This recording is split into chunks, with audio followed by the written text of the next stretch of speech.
अस्सलाम वालेकुम नाज़रीन।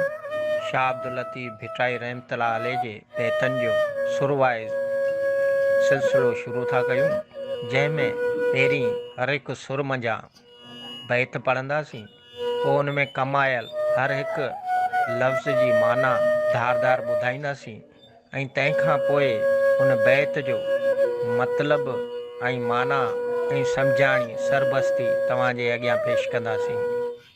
अॼु सुर सामूंडी मां बैत पढ़ंदासीं। अचो त शुरू कयूं। चमकियूं चौधार धॼूं धारेचनि जूं, माउ सामूंडी आया सहसी करे सिंगार, उन्ही जी पचार कालो कर कांग करे।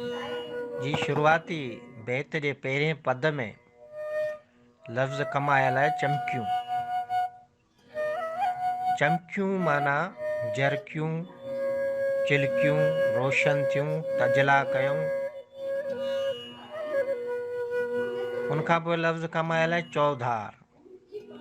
चौधार जी माना आहे चौ तरफ़, चौगिर्द, चइनी ॾिसुनि में, चइनी तरफ़नि खां। उनखां पोइ लफ़्ज़ आहे धॼूं।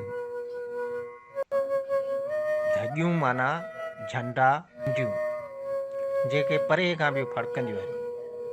धाड़ेचनि जूं यानी ॿेड़ियातनि जे ॿेड़नि जूं, वणजारनि जे ॿेड़नि जूं।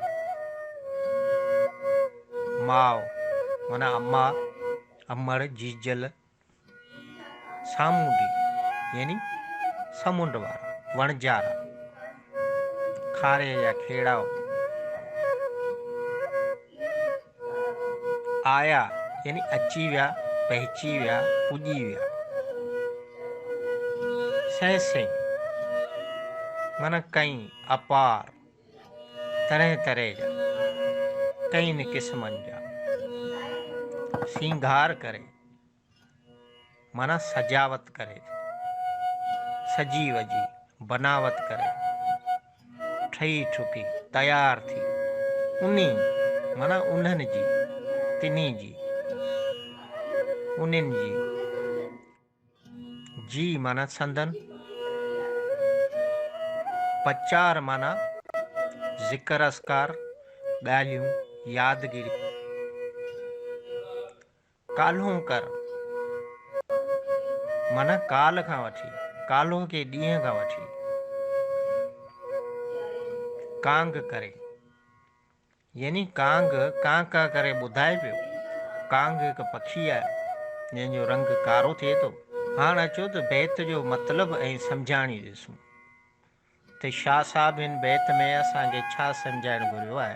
वणजारी जॾहिं समुंड तरफ़ ॾिठो त खेसि सामूंडी ॿेड़ियातनि जूं ॿेड़ियूं ऐं जहाज़ ॾिसण में आया ऐं उन्हनि में ॿधल जंजियूं परे खां चिलकंदे चमकंदे ऐं जरकंदे महसूसु थियसि।